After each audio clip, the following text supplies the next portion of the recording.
começar nosso estudo de geometria plana com alguns conceitos básicos. A geometria plana apresenta três entes geométricos. Entre eles temos o ponto. O ponto, ele geralmente é representado por letras maiúsculas, ou seja, A, B, C e assim vai. E o ponto, o que seria o ponto? O ponto nada mais é do que um pingo aqui. Aí eu coloco, esse ponto aqui é o ponto A. Além deste ente geométrico, a gente tem a reta, que é outro ente geométrico. E a reta, geralmente, ela é representada por letras minúsculas, ou seja, A, B, C, só que tudo minúsculo. E a reta, a representação de uma reta é assim, por exemplo, uma reta R aqui. Isso seria uma reta. E por último a gente tem o plano, que é o terceiro ente geométrico. O plano, geralmente a representação dele é por letras gregas. Alfa, beta, gama e assim vai. E a representação de um plano é mais ou menos isso aqui, fazendo bem rapidamente aqui. Um plano ele fica mais ou menos assim. Então aqui a gente tem um plano alfa, por exemplo. Então esses são os três entes geométricos da geometria plana. Prosseguindo aqui então, nós temos um conceito na geometria plana que seria o axioma. O axioma, também chamado de postulado, um axioma, um postulado é uma proposição aceita como verdadeira sem nenhuma demonstração. Ou seja, é uma frase, uma regra da geometria que é verdadeira. Eu não preciso demonstrá-la, ela é simplesmente verdadeira. Existem muitos axiomas na geometria, em todas as áreas da matemática, na verdade. Mas o primeiro axioma que a gente vai ver aqui será: a reta é ilimitada nos dois sentidos. O que isso quer dizer? Quer dizer que eu vou ter uma reta R aqui, e essa reta R ela vai infinitamente para a minha direita e infinitamente para a minha esquerda. Por isso que ela é limitada nos dois sentidos. Se eu colocar pontos aqui A e um ponto B, para fazer uma notação, eu posso dizer que a reta R passa pelos pontos A e B. E eu posso fazer essa representação aqui. O que isso quer dizer? Quer dizer que os pontos A e B passam por uma determinada reta, nesse caso, a reta R. Isso aqui é uma notação que a gente vai utilizar de vez em quando. O segundo axioma que veremos é o seguinte: um ponto O, então, ou seja, eu vou ter um ponto O aqui, de uma reta R, né? Tem que ter um nome para reta, mas eu vou denominar ela R, ou seja, eu vou ter uma reta R aqui e um ponto O. Lembrando que a reta vai infinitamente para a direita e infinitamente para a esquerda. Divide tal reta em duas regiões, ou seja, o ponto O ele divide dessa região do O para a direita e do O para a esquerda. E cada região dessa é denominada semirreta. Ou seja, eu teria uma semirreta que vai para a direita e uma semirreta que vai para a esquerda.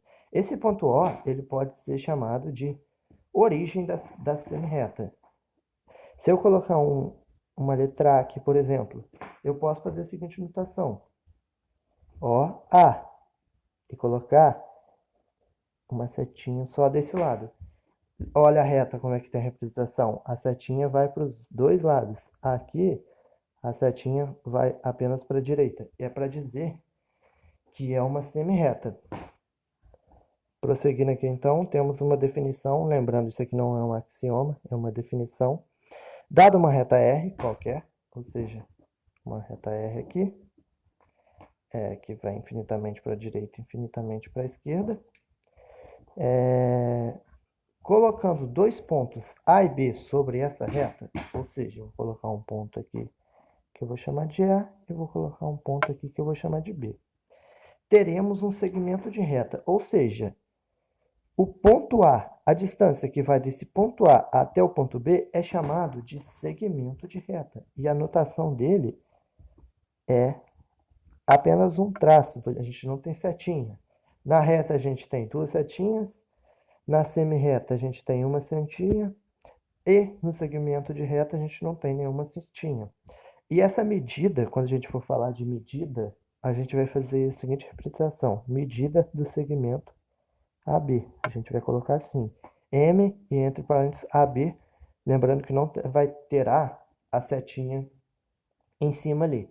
Outra coisa bem importante é o seguinte, vamos supor que eu pegue uma semi-reta AB aqui, distância 3 centímetros, e uma semi-reta CD aqui, de distância 3 centímetros. Eu posso falar que AB é congruente a CB. Isso aqui é chamado segmento congruente. Ou segmentos congruentes. Por quê? Porque AB tem medida igual a CD. Mas eu devo lembrar que são congruentes, não são iguais. Qual é a diferença? Na geometria, você nunca terá uma coisa igual à outra. Essa nomenclatura é muito importante. Você sempre diz, quando elas têm medidas iguais, que elas são congruentes. Por quê? Porque elas podem, por exemplo, aqui a gente tem um segmento de reta aqui e a gente tem um segmento de reta aqui. Eles estão em espaços diferentes, ou seja, eles são apenas congruentes. Eles não são iguais. Na geometria você não fala igual. Então, o terceiro axioma que veremos será esse aqui. Por um ponto, passam infinitas retas. Por exemplo, eu vou dar um ponto H aqui. Por esse ponto H, eu posso traçar essa reta, posso traçar essa reta, eu posso traçar essa reta, eu posso traçar essa reta, e assim vai. Eu posso traçar infinitas retas nesse ponto H aqui. Então, vamos lá. O quarto axioma aqui. Por dois pontos distintos, passa uma e somente uma reta. Se eu tiver um ponto A aqui e um ponto B aqui, eu consigo traçar uma reta que passe pelos dois pontos. Mas eu só consigo traçar esta reta que passa pelos dois pontos. Essa reta que eu posso chamar de R, por exemplo. Eu não consigo traçar nenhuma outra reta que passe por esses dois pontos. O quinto axioma aqui, então.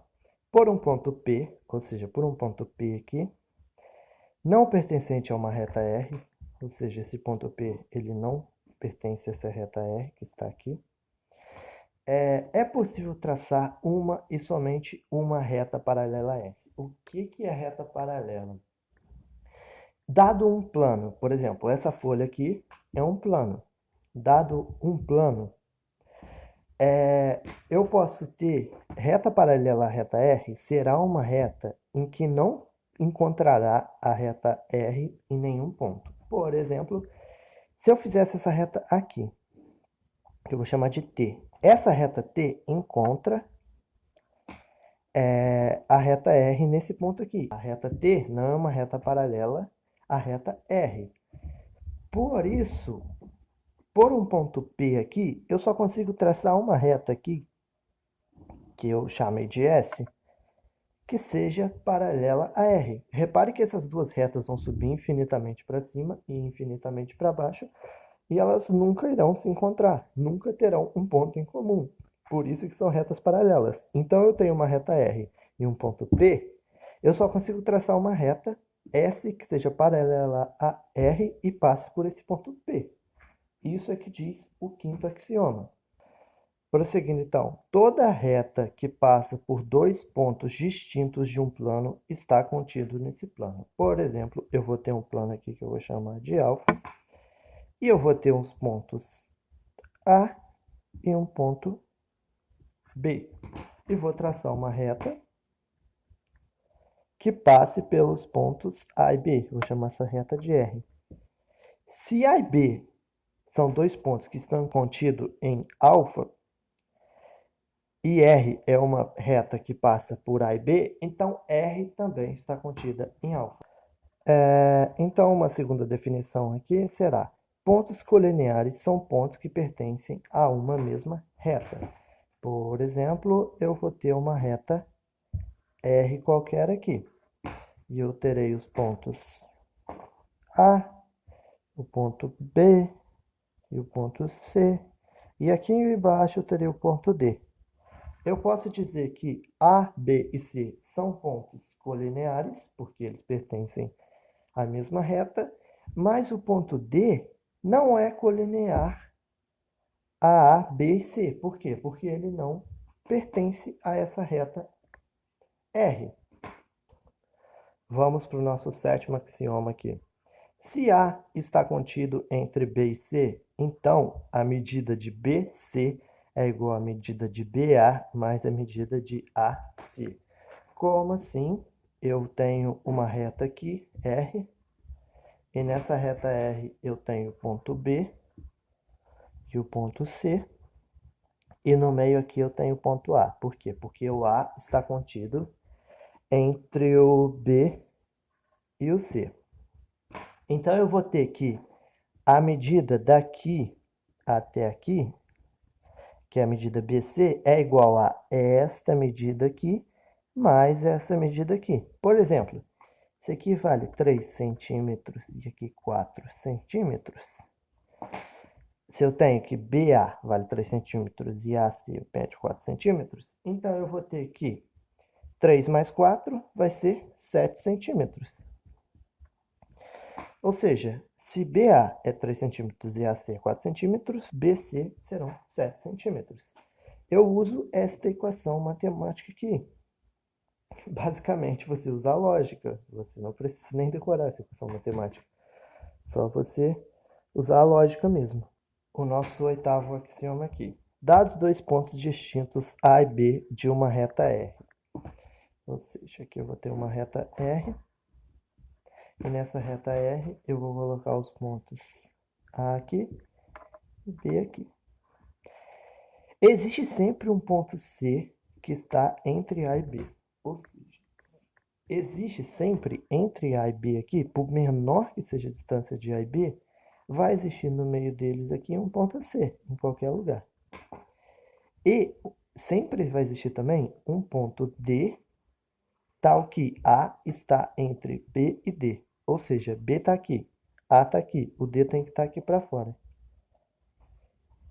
Ou seja, por maior que seja a distância de A e B, sempre vai existir um ponto D que vai estar fora do segmento AB, por maior que seja essa distância. O nono axioma aqui, então. Uma reta pertencente a um plano, ou seja, eu vou fazer uma reta aqui, que vai pertencer a esse plano. Vou chamar essa reta aqui de reta R. Divide o plano em duas regiões chamadas semiplanas. Ou seja, desse lado aqui direito da reta R, eu vou ter o semiplano α1. E do lado esquerdo da reta R, eu vou ter o semiplano α2. E eu disse antes que se eu colocasse um ponto O aqui, esse ponto O seria a origem da semirreta. No caso do plano, a origem de um plano é sempre uma reta, ou seja, R vai ser a origem dos dois semiplanos. Ou seja, da reta R para a minha direita, eu terei a origem do semiplano α1, e da minha reta R para a esquerda, eu terei a origem do semiplano α2. Pontos coplanares são pontos que pertencem a um mesmo plano. Por exemplo, vamos pegar esse plano alfa aqui. Eu posso colocar um ponto A aqui, um ponto B aqui, já tenho esse ponto O aqui, que eu tinha colocado antes, vou colocar um ponto C aqui.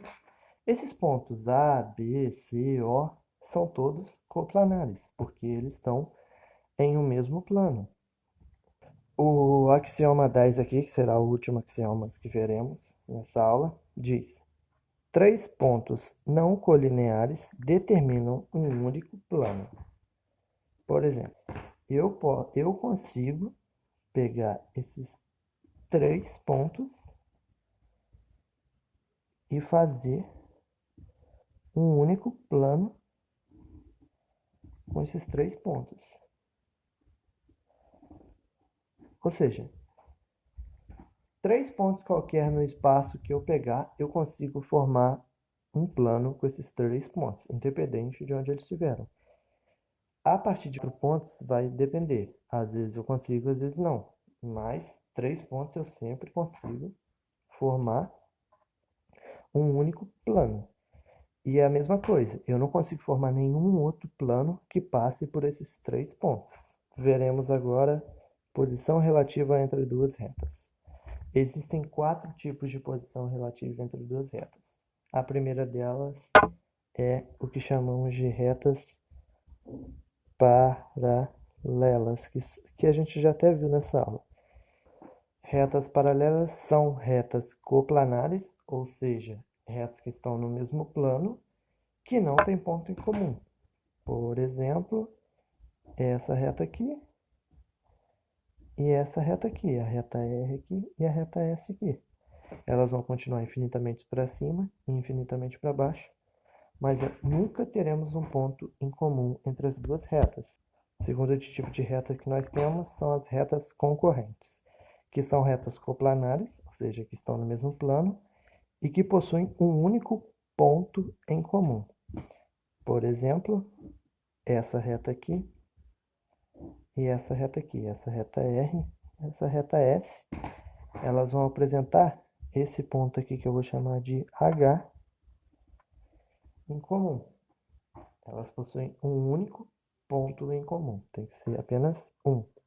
E aqui então temos o terceiro tipo de posição relativa entre duas retas, que são as retas coincidentes, que são retas coplanares, ou seja, estão no mesmo plano, que tem todos os pontos em comum. Por exemplo, eu vou ter uma reta R aqui, e eu vou ter uma reta S que vai estar exatamente aqui, em cima da reta R. Ou seja, é como se a reta S estivesse dentro da reta R, ou vice-versa, ou em cima. Elas estão exatamente no mesmo local do espaço. E não precisa se preocupar com esse símbolo aqui, depois eu vou explicar. Mas o importante é que você saber que existe essa posição relativa entre duas retas. A última posição relativa entre duas retas, então, são as retas reversas, ou seja, são retas não coplanares, são retas que não estão no mesmo plano. E com isso, então, a gente finaliza essa primeira aula.